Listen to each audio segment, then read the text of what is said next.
Alden with your update. Yung post ng pan si Alden.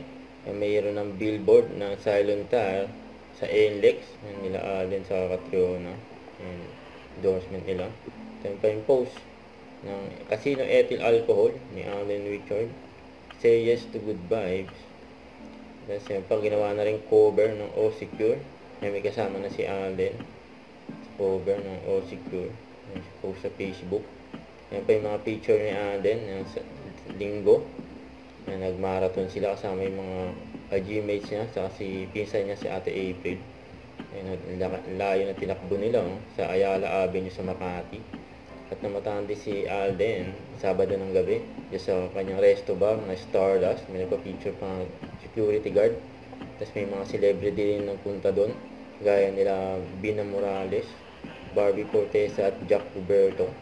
Nagpunta sa resto bar ni Alden. Ang dami naman mga artista doon. Kaya naman yung sa Okada Manila awarding ceremony.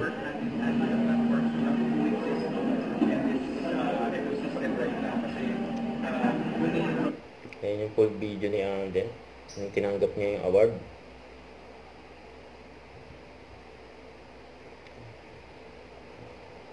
Congrats kay Alden.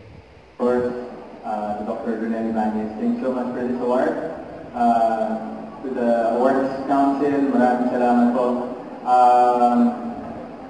Actually, you know what, being part of the entertainment industry of the Philippines is never an easy task. Actually, lahat naman po ng industry where we are involved, it's not an easy job.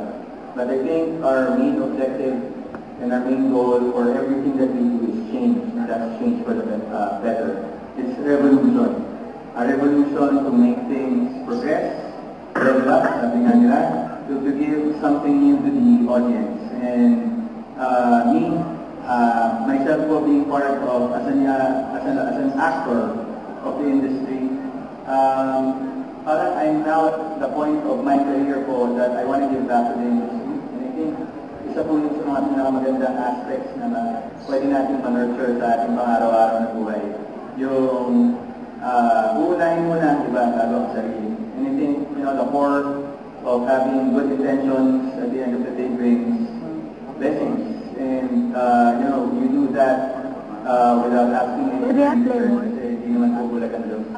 Nakikita naman po niya lahat ng kabutihan na nagagawa natin sa kapwa natin. And I think, in all industries, not only in show business, but in all industries where we can spearhead change and revolution to make things and to make lives better every day, I think it's one of the greatest blessings. So, maraming salamat po for this award.